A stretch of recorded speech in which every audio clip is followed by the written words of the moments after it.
and we have to really escalate the noise we make so that we'll be heard.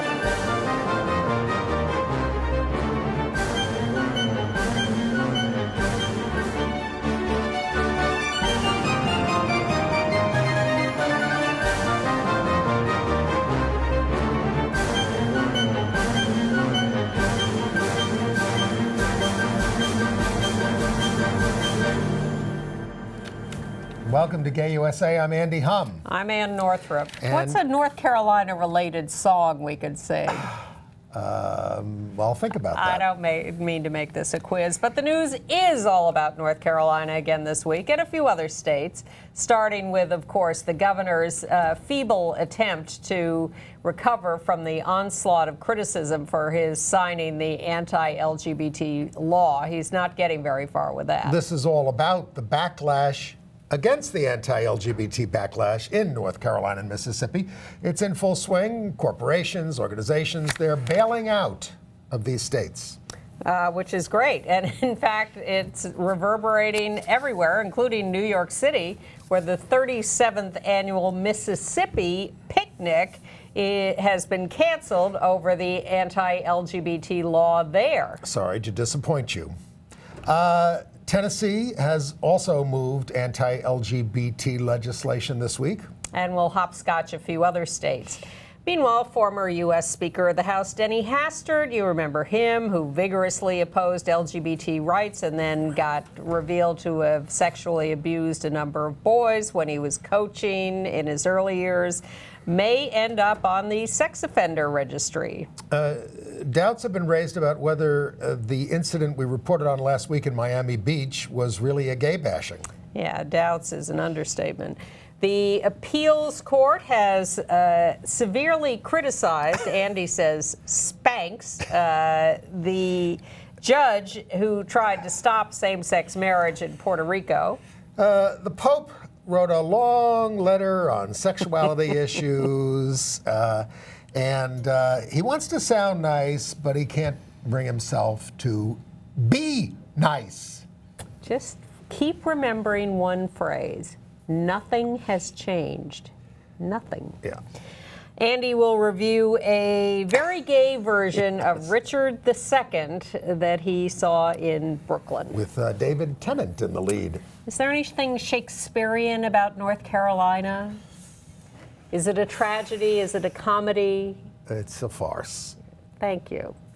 Well, it is a farce because as we have been reporting for weeks, and it all came to a head a week or two ago, the legislature of North Carolina in one day wrote and passed an anti-LGBT and everybody else bill, which was immediately signed by the governor. And now the blowback is tremendous. We'll give you details on that. But the headline is really that Governor Pat McCrory of North Carolina is running scared.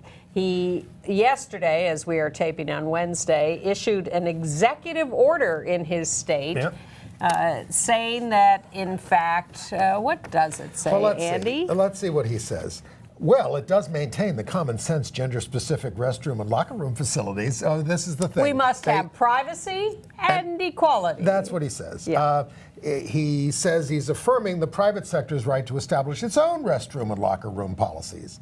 But that doesn't, of course, apply to schools. And he says the private sector and local governments have the right to their own non-discrimination policies, but only for their own employees. And this is going to be a big sticking point, because what this bill did is it wiped out about 20 municipal LGBT rights laws and other laws protecting veterans and other things. In other words, they said you can't do anything more in your city than we're doing at the state level. And at the state level, you also can't use our law to sue.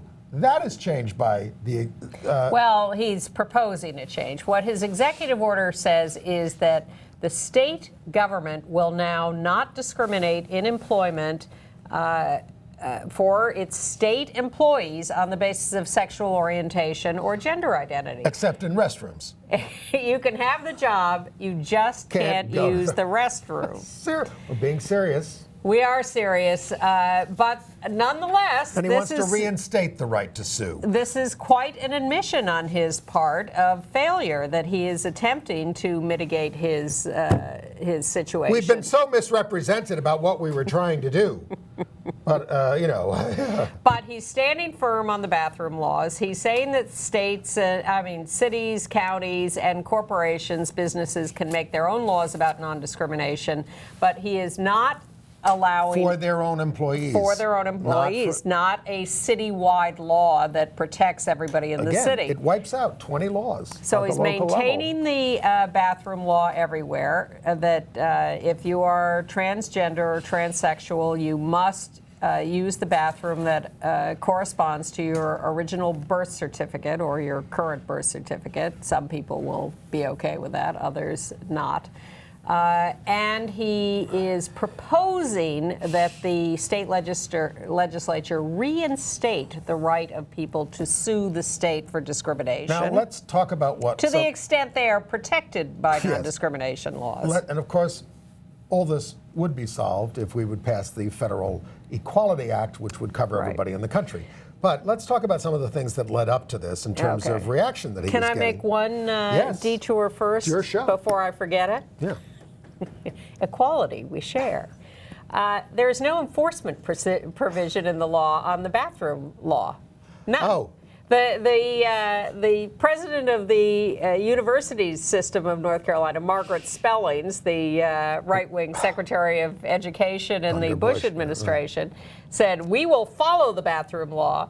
But then people said, well, how are you going to enforce it? And it turns out there's no enforcement provision in the law. Vigilante action. Exactly. Not as good as what they did in Kansas, where they're offering you a $2,500 bounty if you find somebody violating the law. Exactly. In which case, people should collaborate and turn each other in so they could raise money. So what led up to the governor partially trying to backtrack on this in his desperate, pathetic way? Yeah. Things like, well, one of the people who voted for the bill, Representative Billy Richardson, who's a Democrat, has reversed himself and said, it was a rush, I'm sorry, we shouldn't be doing this, I'll vote against it the next time. College students all over the state are staging sit-ins and demonstrations against the law. In fact, the governor was scheduled to visit a campus and canceled his visit because the students were revolting. Bruce Springsteen canceled his concert in Greensboro, and then Steve Van Zandt, who's in the E Street Band, also spoke out about this to reporters. So a lot of artists have been doing that, including the legendary rocker, that's in Mississippi. Yeah, we'll get to that. Conventions are canceling all over the state. Their proposed plan to come there. Something called the B Corporations, which is an organization of 1,700 businesses, is withdrawing events from the state. In October. Deutsche Bank canceled plans to add 250 jobs to its operations in Cary, North Carolina. The NAACP is threatening a mass sit-in at the legislature if the entire law is not repealed within about a week from now. This is very important because that's Reverend Barber. Yes. Who has been leading demonstrations against the right-wing legislature and governor for 3 years now with these Moral Mondays demonstrations. Where were we when the state was being destroyed, the gay movement? Where were we? I'm not saying that nobody was involved, but he's been at this, and he's willing to take this. They've always been pro-gay there, Reverend Barber, and we need to be behind all of this stuff. Look, if we don't work together, think of it as a pragmatic thing. If you're not moved morally by it, we need each other. Now, in Raleigh on Monday, 700 supporters of the new law limiting the protections, now somewhat undone by the governor, only somewhat demonstrated. They just want to keep the kids safe, they say. Yeah, well, here's what else they did. A church in Hillsborough, North Carolina, had put up a couple of rainbow pride flags in support of the LGBT community, and the next day found them burned to smithereens. Well, now, I think the lieutenant governor there, Dan Forrest, I think his head is going to explode. Yeah. He said if our action in keeping men out of women's bathrooms and showers protected the life of just one child or one woman from being molested or assaulted, it was worth it, even if we lose 1 million jobs. I mean, this is just... He makes McCrory look like a liberal. Yes, if he does. you look up the Lieutenant Governor of North Carolina online, you will see his rant, which is extremely disturbing. Charles Barkley said the NBA should move the Charlotte-based All-Star game out in 2017 to protest. Joel McHale, our old friend from The Soup, happened to be doing a comedy performance in North Carolina. He wore a homemade LGBT shirt and donated the proceeds to the LGBTQ Center in Durham, North Carolina. But the straw that broke the camel's back was the fact that a popular pornography site, I haven't heard of this one, and I'm not saying I've never looked around, xhamster.com, they have banned all North Carolina users from accessing their content. And the governor acted right after this. The website it's ranked among the most popular, 100 most popular websites in the world. And it analyzes their web traffic and says that gay and, I'm just quoting this, she-male searches on their site from North Carolina are very popular. Very. But now people can't get them. But probably one of the most moving moves in all of this is what the Guilford County, North Carolina Democrats did. Mm-hmm. Their representative in the state legislature died a few months ago, and they held, in the primary that was held in North Carolina, they elected The guy had lost the primary, and then he died. And the guy who won the primary is expected to win the seat and be seated next year. Right. But meanwhile, the seat is open, and the Guilford County Democrats have appointed the head of North Carolina Equality. Yes, indeed. Chris Sgro, I'm making up that pronunciation. It's S-G-R-O. I hope that's right. He has been appointed to fill the seat in the General Assembly until the new guy is elected and takes office next year. He will be the only out member of the Assembly. Yes, he will. And he has already promised to stand up loud and proud and urge the repeal of the law. They go back into a short session April 25th, and there is going to be a big move to try to repeal the whole law, which is really all anyone's interested in. These half measures, if you even want to call them half, by the governor, have been roundly rejected by everybody as inadequate and inappropriate. And that's what happened in Indiana. They repealed the bad law. But when they tried to pass a good law, couldn't get anywhere. And that's the problem. Even though, although I guess you could say this is some progress beyond Indiana in terms of the governor actually covering people in state employment, even though there's a lot of problems with what he did. Should we run the video? Yeah, I think we should. Okay. We have several videos to show you tonight, and one of them is an analysis by the organization Media Matters of what this law is all about, and they did a pretty good job of breaking this down, so we thought this would be of interest to you.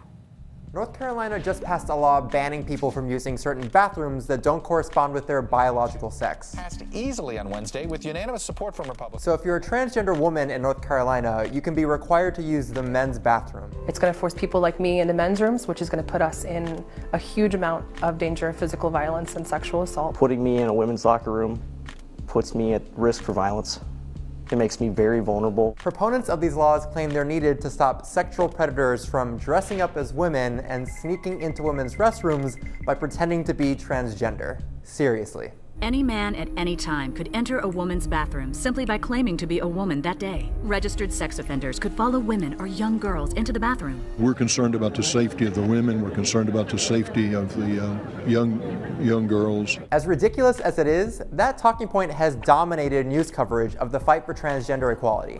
Some people say it's a law that puts women in danger. They're very concerned that child predators will take advantage of it and possibly harm someone. That's never happened in the history history of any non-discrimination law. Chase Strangio is an attorney at the American Civil Liberties Union, and as a trans guy, he's pretty tired of hearing the bathroom predator talking point. So basically the idea is we can't protect trans people because if we do, everyone's going to pretend to be trans so that they can go into the bathroom and assault the people they really wanted to assault, but they can't because there is no legal mechanism for them to do so. That's ridiculous. That bathroom predator talking point is some straight up right-wing bullshit. Police departments across the country say this is not a thing that happens. Criminals don't pretend to be transgender to sneak into bathrooms. It may sound good, and it certainly does excite a whole lot of folk. But the truth of the matter is that banning transgenders or gay men does not protect women and children from sexual assault. 17 states and 200 cities across the country let trans people use the bathroom that matches their gender identity. None of them have ever reported an incident where someone pretended to be transgender to sneak into a bathroom. In all your years of counseling people, have you ever counseled a child who was attacked by a man in a dress? Never. Thank you. People are still But worried. mainstream reporters covering these types of laws usually just repeat the bathroom predator talking point without debunking it, so viewers at home end up hearing it over and over without realizing it isn't true. People opposed to the law say it will give sexual predators a way to target children. What they are doing is participating in a falsehood that allows trans people to be associated with intrusions into privacy, with violence, and with harm to other people. And bathroom scare tactics aren't new. Conservatives have used horror stories about bathroom safety to justify discrimination for years. They said it about desegregation, they said it about the Equal Rights Amendment, and they said it about gay people. Public restrooms can often be a hangout for the homosexual. It's a lie invented by anti-LGBT activists to spook people into voting against LGBT equality. And so far, it's working. Cities and states across the country are voting to regulate transgender people's access to bathrooms. Most opposed to the bill say they were worried about men being allowed to use women's public restrooms. And that story is incredibly damaging and really undermines any effort to protect trans people and to protect that whole LGBT community. Republican politicians are using imaginary horror stories about bathroom predators to pass creepy, invasive laws policing the gender of anyone who goes to the bathroom. And that's the story media outlets should be telling when covering bathroom bills like North Carolina's. Couldn't have said it better myself. Well, and it's interesting because that is a main focus of these laws, but at the same time they're using that to pass all these other much broader attacks on any anti-discrimination laws. It worked in Houston. Exactly. But it's not working everywhere. Let's talk about Mississippi. Oh, yes. Well, they also passed this, far-reaching anti-LGBT law, and they're getting a backlash as well. Their version of the big rocker who's canceled is Bryan Adams, who has canceled a concert in Mississippi. What was that? Was set for April 14th. Yes. The Oxford, Mississippi Film Festival has added an LGBT section. There's a group called Planting Peace, which is putting up billboards all over the state, including in Jackson, near the Capitol building. It has Jesus saying, "Guys, I hate figs. Love thy neighbor." I don't know if they'll get all the irony, but there it is. Robin Roberts, the ABC Good Morning America out lesbian co-host, has just happened to pick this month to be on the cover of the Mississippi Tourism Guide. There she is. And she was called on it, and she says, "Oh, my longtime partner Amber and I have always felt welcome in the state, and it hurts my soul to think of anyone not feeling welcome." What's that? It's just someone. Oh, okay.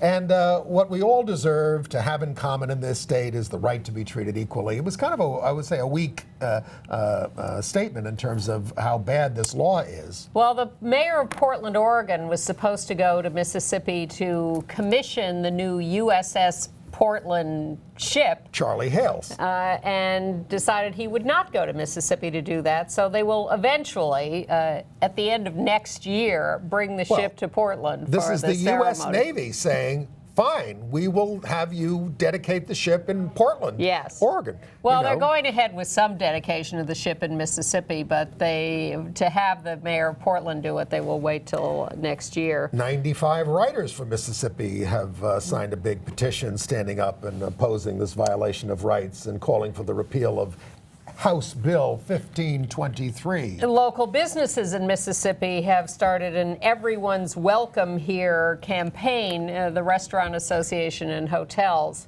And they did this the last time in 2014 when they passed what was called a more ambiguous religious freedom law, which was protested here in New York when they had the 5th annual Mississippi picnic in Central Park, which they've been doing all these years. The governor comes to it. Mississippi expats come to it. So we inquired how the picnic people felt about the new horrible law and couldn't get an answer out of them. And then all of a sudden it was announced that, Queer Nation said, we're going to visit the picnic this year. With our famous big rainbow banners talking about homophobia. And they didn't just think that would be a good look for Mississippians in New York City. So they canceled the picnic after 37 years. And, so it won't be happening on June 11th if you were hoping for it there. It's not going to be happening. You'll have to get your catfish somewhere else. Now, my guess is you are not a big follower of American Idol. No. Which just finished what it says I read about this woman. Well, the big favorite all year was this woman, LaPortia Renee, who is a wonderful singer, but who lost out at the last minute to the 8th of 9 white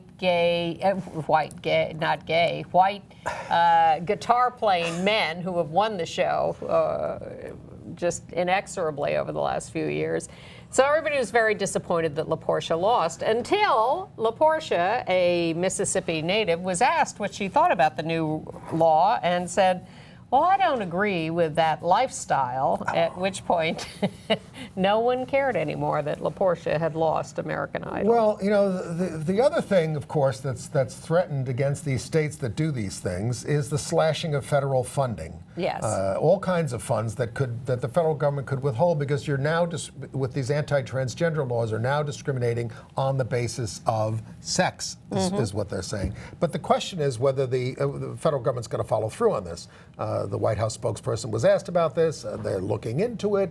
They're letting the agencies decide, but nothing really big and hard and definitive has come down. No, I suspect they're waiting to see how this plays out a little and seeing whether they can avoid taking away federal funds, because that's a big deal. So they'd much prefer that our pressure force the repeal of these laws or enough of a fix to them that they can save face and not have to withdraw funds, because withdrawing billions of dollars from a state, that's major. Well, they were picking on little school districts that were doing this and saying, we're going to withdraw your funds. Yes, but that's little school districts to go. I'm not saying they shouldn't. I'm saying, you're wondering why they're not doing it in an instant. I'm saying it's a big deal, and they're waiting to see whether they can avoid doing that. I'm part of the law and order crowd. Well, there's another video that crossed our path this week that I thought was interesting because we have heard certainly from trans people pleading their case. We've seen things like that Media Matters analysis. But I think there are still a lot of people who are confused about these issues and ambivalent and don't know what to think or where to turn or whatever. And we came across this video that is doctors, social workers, professionals talking about trans kids. Children, young children. Yes, and endorsing them. And it's a powerful video when coming from the mouths of professionals. Not that I think they know everything, but it just struck me as a slightly different take on this. So we thought you might be interested in this. I'm a pediatrician, and we take care of kids, all kids, and we want them to be healthy and safe. That's what you need to do with these same kids. When they go to the bathroom, they want to go to the bathroom, that's it. This is a public health issue. When people can't use a bathroom, many young people tell me about withholding food, withholding fluids, just so they don't have to be faced with the challenge of determining where they're going to use a bathroom. Nowadays, people are fearful, and and feel like that they are challenging their own way of thought or their own standards or rules or life. That is not at all what the youth are trying to do. They just want to be them and they want to be happy. First, the research shows us that there are many, many children who identify as trans who experience very high levels of anxiety, depression, and ultimately suicide if they're not connected with affirming resources. When kids are affirmed, they learn better. They're able to have better relationships with their peers.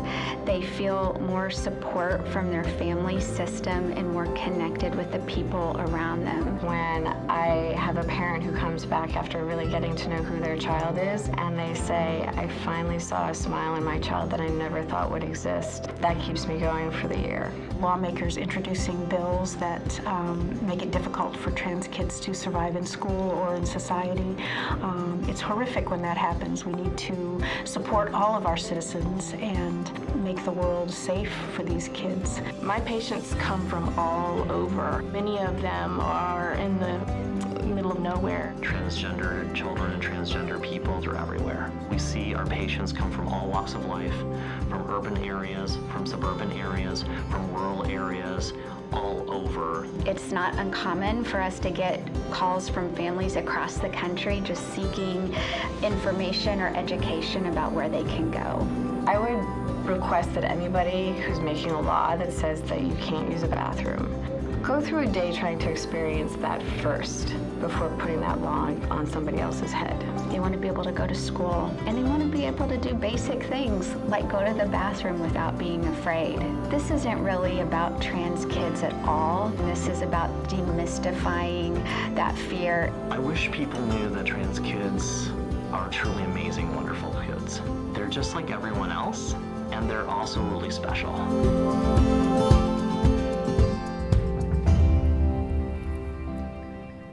We hope that was helpful. HRC did that, and I think it is helpful, and I'd like it to be shown to Governor Pat McCrory and that crazy lieutenant governor. And to the legislators in Tennessee, we thought the anti-trans bill in Tennessee was dead. They're bringing it back. The bill would force students to use restrooms and locker rooms that match the students' birth certificates regardless of gender. That's what it's about. They also passed the allowing counselors to opt out of counseling any particular people to whom they have religious objections. The Attorney General expresses concerns. The governor has concerns. About losing federal funding. Yes, but the chief sponsor of the bill, Representative Jeremy Durham, chief sponsor of the bathroom bill. Yes, of the bathroom bill, is under investigation for sexually harassing 34 women. Count them. He has been barred from the House. State employees. Oh, my God. Yep. So, yes, the Speaker of the House has locked his office and barred him from the building at any state grounds. Well, you know, similar, no, not similar, but, you know, in South Carolina, they've got a bill to bar transgender residents from using bathroom that correlates with their gender identity. And the chief sponsor there, Lee Bright, is not a popular guy. There's even his Republican opponents in the primary that he's facing are opposed to this bill.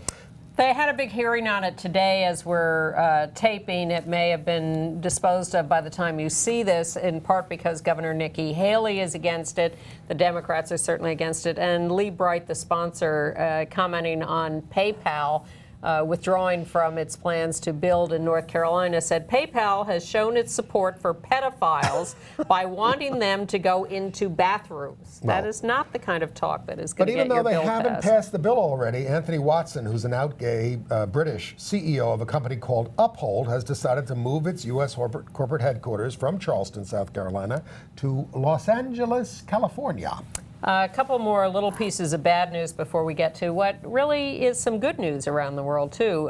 Governor Brownback in Kansas is pushing a tougher birth certificate gender change bill. It would allow you to change your gender on your birth certificate only if you could prove there was a mistake on the birth certificate in the first place. Of course, trans people would say there was a mistake. I am not who that says I was. Governor Brownback is so evil that they almost didn't re-elect him. I mean, in a state which is overwhelmingly Republican. Almost.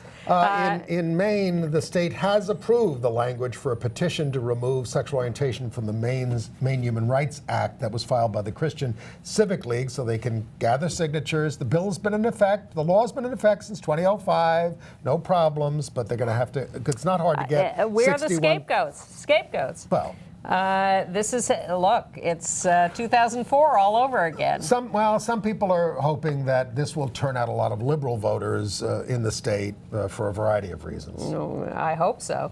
In Colorado, the Republican Senate has killed a bill to ban conversion therapy for minors. That's bad news. And in Tennessee, the Franklin County School Board, after much debate and testimony, has gone ahead and instituted a new rule that to participate, and this is targeted at the Gay Straight Alliance clubs in schools, you must have parental permission to join any school club. That's their way of attempting to shut it down. I don't think they're going to be very successful with that.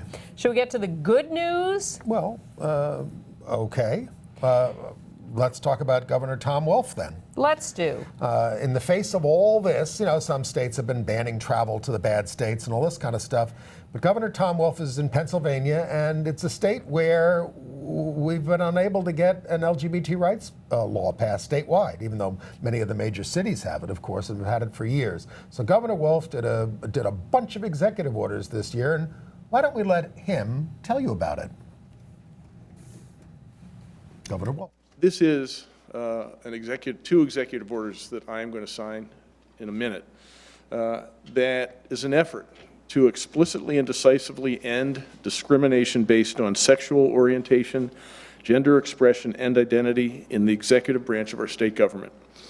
I am urging, in doing this, this is not the end of the game. I am urging the legislature to pass a non-discrimination bill that makes it clear to the world that Pennsylvania is a welcoming place for everyone. This is the right thing for us to do, just as it was the right thing for William Penn to do when he proclaimed that Pennsylvania was a place for everyone, regardless of their religion.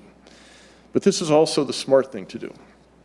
PayPal's, I'm sure you're aware of this, PayPal's recent decision not to add 500 new jobs in North Carolina because of that state's insistence on promoting a culture of discrimination shows that this is economically the smart thing to do. Like PayPal, businesses want to invest in places that show they value all people who are willing to work hard, who are willing to take risks, who are willing to raise a family or build a business. And we need to make sure that we have a level playing field in Pennsylvania because economies and commonwealths can't thrive on a playing field that isn't level. We need to ensure that Pennsylvania is a welcoming place, regardless of the color of one's skin, person's gender, religion you profess, or the person you love. We need to understand that a future that does not take non-discrimination seriously is a poor future indeed. We can and we should in Pennsylvania do better. And I'm troubled by the fact that the General Assembly is shown inaction on passing non-discrimination legislation. Pennsylvania needs to go on record to proclaim that all people, regardless of sexual orientation, gender expression, or identity, are treated equally under Pennsylvania law. So while I wait for the legislature to send non-discrimination legislation to my desk, which I will sign, I am today signing these executive orders. In other words, these executive orders are a first step toward the non-discrimination legislation we all know we need. These executive orders, the one that applies to the Commonwealth employees and the other that applies to grants and to procurement, say that no agency under the governor's jurisdiction shall discriminate against any employee or applicant for employment on the basis of race, color, religious creed, ancestry, union membership, age, gender, sexual orientation, gender identity and expression, national origin, AIDS or HIV status, or disability. Each agency under the governor's jurisdiction will ensure fair and equal employment opportunities. The employment practices of the Commonwealth must be non-discriminatory, and all businesses contracting with the Commonwealth must use non-discriminatory practices in subcontracting, hiring, promoting, and other labor matters. The point again is that fairness matters. None of us can lead full lives if all of us don't. A society that is unfair to some is unfair to all. If we want a healthy economy, if we want a strong democracy, if we want a just society, we have to do this. This is why non-discrimination is important, and it's why these executive orders are important. Again, this is a small step in the broader effort to make sure all Pennsylvanians feel that their lives matter. That broader effort includes equitable and adequate education funding, a fair minimum wage, and good government. We all want Pennsylvania to have a bright future. These initiatives, what I'm signing today, will make for that brighter future. My hope is that the General Assembly comes around to agree with me and share the point of view that we need to move forward together. So thank you very much. I'm going to sign this executive order. If you want to, what I'm going to do is sign the executive order, then I'll come back here and take questions. So let me get in the middle here. You sit here, you sit here. You all have to stand. So I'm going to sign, this is the executive order on equal opportunity.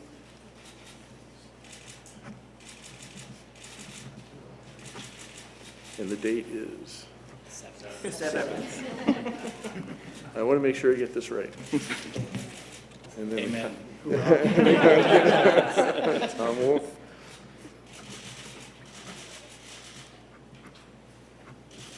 There. Thank you, Mr. Cobb. Thank you.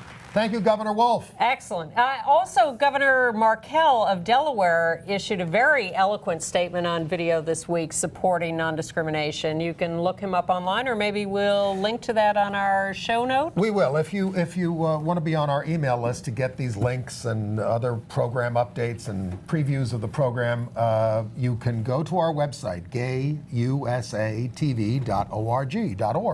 and you'll see a little button there, a pink button that you can click on, and that will put you on the mailing list for the thing that comes out. So you'll get a note once a week, and it'll tell you what's on the show, and it'll give you a lot of these links to things that aren't always on the show. Right. Also, we want to applaud Governor John Bel Edwards of Louisiana, who issued an executive order this week instituting a sexual orientation, gender identity, and expression non-discrimination order for state employment, state provision of benefits, and contractors with the state. That is excellent news. Did somebody have a 10-minute conversation with him about these issues? You know, we told you about this thing, that there was this so-called study that was done about changing people's mind on marriage. And it was a falsified study that didn't really... It wasn't a falsified well, the study of the canvassing was... Dave Fleischer, longtime New York researcher, activist, great guy, works with major organizations, and has been in LA and studying around Prop 8 how to change people's minds, has been doing a lot of neighborhood canvassing. So they hired someone to study how that worked, and he falsified the data, and everybody threw up their hands. So the people who discovered this, the researchers, they did their own study and to see if it worked, and they looked at how people's attitudes change around transgender issues. It works so well, this face-to-face canvassing and conversation, that it ended up a major piece in the New York Times Sunday Magazine last weekend. And what it seems to depend upon is working with people very gradually, not confrontationally, and asking them about their own experiences with discrimination, because the initial reaction to someone might be, I don't know any transgender people, I'm fine with gay people, blah, blah, blah, blah, blah. And if you work it through and you get people to think about their own experiences, and then you have some hope of moving them along the spectrum. It's also about not just accepting yes as an answer, as well as not just accepting no. It's having real conversations. I would suggest this is what we were doing 30 years ago in going into the schools in the New York metropolitan area and presenting ourselves in a classroom and having real conversations with students. And we had students sit there. I had a teacher grab me on a subway train and said, "You came to my school, you changed my entire school with these conversations." We had kids who'd sit in class and say, after 45 minutes, "You've changed my mind. I don't want to go beat up queer people in the village anymore. And we allowed them to ventilate and talk about their real feelings, and not you have to open that up. And not condemn them for it. That's right. But discuss it with them and be open about our lives and our feelings and have an exchange and have a real conversation. I did it again recently in Brooklyn. I was invited out to a class.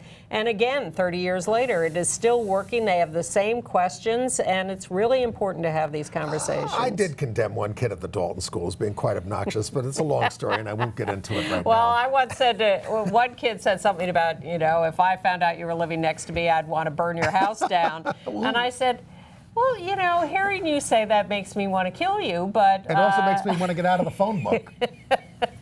No, you didn't have any power over me. Well, at any rate, so yes, there's a new organization called Mayors Against Discrimination that has sprung up in the wake of the North Carolina and Mississippi laws. The mayors you don't have to be named mayor; you just have to be a mayor. Seattle, New York, Philadelphia, Portland, Oregon, Honolulu, Santa Fe, D.C., Tampa—they've all come out against discrimination. Yeah. Well, we'll see. Let's see how they come out against John Kasich, the governor of Ohio, running for president, asked about the North Carolina, Mississippi laws. Said, what are we doing? I wouldn't have signed it.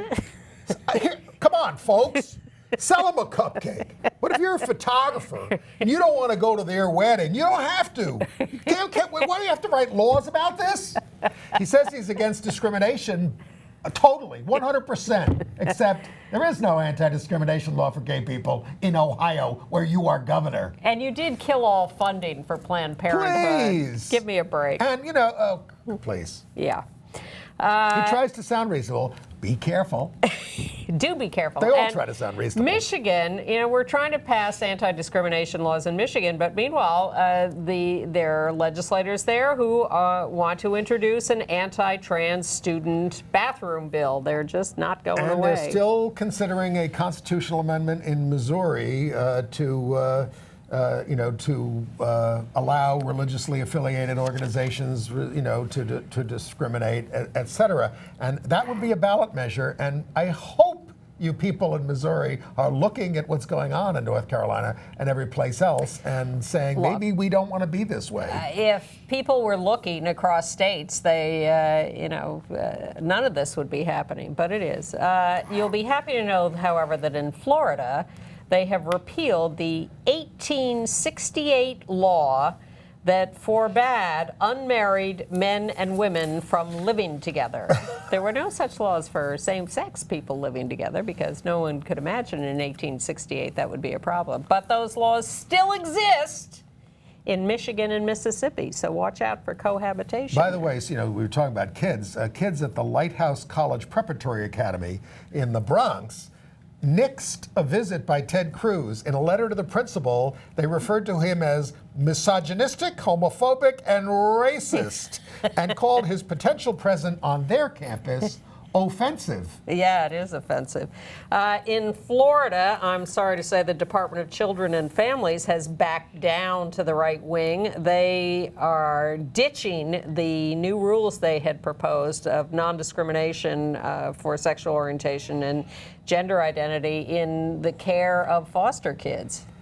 Killed it. Should we find out if our viewers think it's offensive what Donald Trump and Rudy Giuliani once did for fun? Maybe we should run that video tape. You want to set this up at all? Are you sitting down? Ready? No, and avert your eyes. We're giving a parental warning here. This will blow your mind.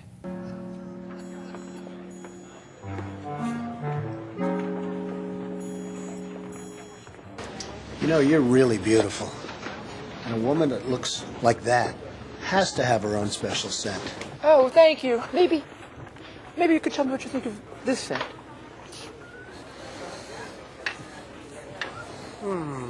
I like that. This may be the best of all.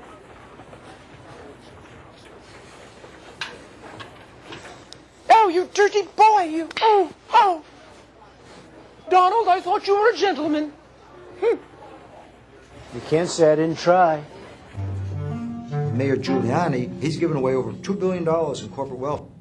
Well, it was an anti-Rudy ad, actually, that they dug this up. They do these skits at something called the Inner Circle Dinner that the press runs. I think Rudy really enjoys dressing up. A lot. And, well, what are you laughing about? Why shouldn't he? He was very mean. He was very mean. He was very mean to gay people when he was mayor. Yes. And Donald Trump has not been very nice to us lately either. I wonder whether this would surface in a full presidential campaign for him. And how people would take it. Rudy did say he's going to vote for Trump, but he's not endorsing him. All right. And we're not endorsing Denny Hastert. Denny Hastert was the Speaker of the House, very anti-gay when he was presiding over the country there. And, he got involved in this thing where he was paying off some kid that he had molested years ago. When he was a wrestling coach at a high school in Illinois. And so it came to the attention of banking officials, and that's essentially what he was convicted of. But they found a whole pattern of behavior on his part in terms of going after a lot of other young people. And well, the details came out of his sexual harassment and molestation of these kids. He cannot be prosecuted for these sex crimes, and yet they are looking statute of limitations. They are looking at putting him on the sex offender registry anyway, and his lawyers are saying he's been humiliated enough. Don't persecute him anymore. Don't give him jail. He's sorry. Don't give him prison. And I'm like, is this the attitude that you took toward crime when you were a Speaker of the House? Yeah. And you were going after us and letting us live in misery across the country? Well, speaking of crime, it turns out that a story we mentioned last week may not be true, and that is from Miami Beach, Florida. We showed video of a gay man getting beaten up in a Burger King. He said it was because he kissed his boyfriend and a gang attacked him. It turns out he was hopped up on, what's the drug called? GHB, and he allegedly threw the first punch, and it was a fight. Yeah. And they're not now returning messages about this, so. But not so ambiguous is what happened in Houston to Shante Thompson, 34 years old, trans woman. She and the guy she was with were shot dead on the street. Have we shown the picture? No, we have a picture of Shante somewhere there. Shot dead on the street by a group of 8 men who had come after her. There she is. Terrible, terrible story. And so they're looking into what happened there. In Franklin County, Tennessee. We did this. Yes. And we got the whole school. Tennessee thing, and we got that, so we're done. In D.C., they are mandating suicide training for school personnel, particularly on LGBT youth. That is a good thing. All right, a couple of other marriages. Yes. Yeah, in Puerto Rico, the U.S. Court of Appeals for the First Circuit granted the Lambda's motion to compel the federal district court in Puerto Rico to recognize same-sex marriages. They took the judge in the case who ruled against us off the case. And that's that. The judge said the district court's ruling errs in so many respects that it is hard to know where to begin, which was what we suspected. And in Arizona, remember we told you last week about a state where they had ruled that the state could not forbid same-sex couples from adopting, that marriage rights included all marriage rights. Nonetheless, Republican legislators in Arizona are refusing to update the adoption laws to acknowledge and equalize same-sex couples there. And in New York, the appellate division in the Second Department in Brooklyn made a unanimous ruling affirming a decision from Suffolk County recognizing parental status of a lesbian co-parent now residing in Arizona, who's seeking visitation with 2 children who were conceived through donor insemination while she was legally partnered with a birth mother, who first is a California domestic partner. You got to get all this down, and then as a California spouse. So it's positive. Thank you. And a new study by the Williams Institute and others matching heterosexual couples versus lesbian couples, 95 of them matched in all their characteristics, found no difference in their partner relationships, their parent-child relationships, the children's general health, emotional difficulties, coping, and learning behavior. Same outcomes matched by all available characteristics, whether you are a straight couple or a same-sex couple. You got to hand it to that Pope. He knows how to get good headlines. You know, the governor of North Carolina has trouble defending his anti-gay laws, right? The Pope, total anti-gay laws in the Catholic Church, and he gets good press like he's some sort of Santa Claus for divorced people and women and gays, and it's all nonsense. I'm not asking that you wade through this letter. The joy of love. It's not the joy of gay sex, that's for sure. Well, he says that we should be nice to gay people, no unjust discrimination, whatever that means. I've always been fascinated by that phrase, but that there are absolutely no grounds for considering homosexual unions to be in any way similar or even remotely analogous to God's plan for marriage and the family. The practice of the Catholic Church and the Vatican, which has some, quasi-governmental status at the UN, is to fight gay rights at every single turn. If a gay person gets fired from a Catholic institution, no problem. That's the practice. It's outrageous that they get any good press at all. Archbishop in the Dominican Republic wants to repeatedly call the U.S. ambassador faggot. That's fine. People are saying, oh, they went through this wonderful 2-year process and they listened to everybody. They didn't listen to everybody. Women were not allowed to vote on this. They weren't allowed to speak on this. They're also continuing to claim this lie that the United States makes foreign aid to countries dependent on their approval of same-sex marriage. Nonsense. We heard from a viewer who thinks we're anti-religious. I am opposed to a religion that teaches that gay people are evil and that women cannot hold positions of power whatsoever. I'm also sorry that people look to someone like the Pope for guidance on these issues rather than having their own moral code. I wish people would. No, I saw Bernie Sanders got invited over to the Vatican. He's very proud. He likes for a conference, not to meet the Pope. Right. He likes the economic message of the Pope, and so do we. But, absolutely. Who doesn't agree with that? Yeah. But Bernie did at least say, well, I disagree about Republicans their opposition don't agree to with women and gay rights. And the Pope is saying, don't be so hard line with LGBT people. Invite them in. For what? Conversion? Well, exactly right. Because that's what they want. They say, keep them around, don't throw them out. Because that's how you're going to give them the message that what they're doing is wrong. Okay, we have 6 minutes. All Let's right, quickly. hopscotch through here. Well, France has given up on the Vatican accepting their proposed gay ambassador, so they've appointed him to be the ambassador to UNESCO in Paris. Flight attendants on Air France, the gay men don't want to go to Iran because they're going to get killed it has there, a death penalty. and the women don't want to go because they have to cover their heads and wear loose pants. In Colombia, it looks like the Constitutional Court is going to finally fully legalize same-sex marriage. They rejected a proposal that should fall to the legislature, so they're moving ahead on that. The Norwegian Lutheran Church on Monday voted 88 out of 115 to totally back same-sex marriage. Priests who don't want to do it don't have to do it. But in China, a judge has rejected the same-sex marriage case there. Hundreds of people had showed up to demonstrate in support. What they basically said is the law refers to men and women getting married. Now, in this country, the Supreme Court said, but we have overriding principles of equality that would trump any law like that. The Chinese court is not willing to go that far. But people are, they're going to appeal this decision. And people are very happy that the court took the case in the first place because it promoted discussion of the issues. Well, they don't like discussion of the issues in Australia. At least the Catholic Church doesn't. They threatened the telecommunications company Telestra with a boycott if they did not stop supporting same-sex marriage in their advertising. So Telestra said, okay. Because they want to keep the contract that they have with all the Catholic schools in the country.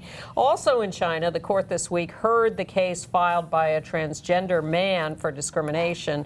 He'd been fired by a health services firm because they said he looked like a lesbian, and it'll upset the clients. We'll follow that for a decision. And a big report out of Honduras about all the murders of gay LGBT people that have taken place there. 215 killings from between 2009 and 2015, 37 in 2015 alone. Most of the assassins have never been prosecuted. And, this is also attributable to the church, the state, and the media down there. They're going to hold a referendum in the Bahamas on June 7th, which seems to be a no same-sex marriage referendum. It's a little confusing. And in the United Kingdom, the number of young people referred to their only gender identity clinic for under 18s has doubled in the past year to nearly 1,400. They're making progress there. In Turkmenistan, everybody who's going to get married has to have an HIV test, and it looks like those who are HIV positive will not be allowed to marry. Okay. Okay. AIDS news. Quickly. Activists are blasting New York Governor Cuomo because his budget proposal is inadequate for his promise to end the epidemic. The governor says, well, my promise was meant to be over a number of years. Nonsense. 50 health, religious, and labor groups have asked the U.S. Congress to reject the Trans-Pacific Partnership because it is so heinous in supporting the pharmaceutical industry. Absolutely. And you may want to, if you're in San Francisco or Santa Monica in May, look for The Missing Generation by the Sean Dorsey Dance Company. First trans U.S. modern dance choreographer, gay and trans survivor oral histories. Entertainment news. Well, I told you about all those Shakespeare plays at the Brooklyn Academy of Music last week, and I finally saw the fourth one, Richard II, which is really chronologically first. This is through May 1st. Royal Shakespeare Company. There's Jasper Britton as Bolingbroke and later Henry IV, and David Tennant as a very effete Richard II. And, you know, I thought, well, he's just being effete, but then he keeps going around to people, including his enemies, and kissing them full on the lips, the men. In the play. I don't know quite, you know. So you really can't take your eyes off him when he's performing. He's an amazing performer. These are the greatest Shakespeare productions I have seen in my life. And that's saying a lot because I'm 62 years old and I've seen most of them multiple times. So I highly recommend if you can beg, borrow, steal, and get a ticket, go out to BAM. That would be great. Brooklyn Academy of Music. Yeah. And the other thing that's in town these days is the Tribeca Film Festival. I am usually confused by film festivals. There are so many offerings, and how do you figure out what to see? Because they're all new, so you don't know. So I picked out 3 that you might want to take a look at if you're here. Okay. King Cobra, about the gay porn star Brent Corrigan, starring Christian Slater, James Franco, Alicia Silverstone, and Molly Ringwald. I think that's going to be a big movie. It's got a murder in there, too. Yes. Southwest of Salem, about the 4 Latina lesbians in San Antonio, the San Antonio 4, wrongly imprisoned for child abuse. I'm going to meet them tonight. They are still seeking exoneration. We showed you a big piece on that last year. And Memories of a Penitent Heart. Made by a woman about her uncle who died of AIDS. I was interviewed for this film. I don't know if I'm in it, but it's a really gripping story. Because his family, his very Catholic family, had rejected him, and Memories of a Penitent Heart. And we may go see this weekend the movie Class Divide about the gentrification in our neighborhood. It's about the corner of 10th Avenue and 26th Street, 3 blocks from where we live. And if you're going to London next April, you can see Andrew Garfield playing Prior Walter in the revival of Angels in America. Oh, let me mark my calendar. With Russell Tovey as Joe Pitt, the Republican Mormon. Okay. All right. We will see you, however, next week. Bye-bye. Bye.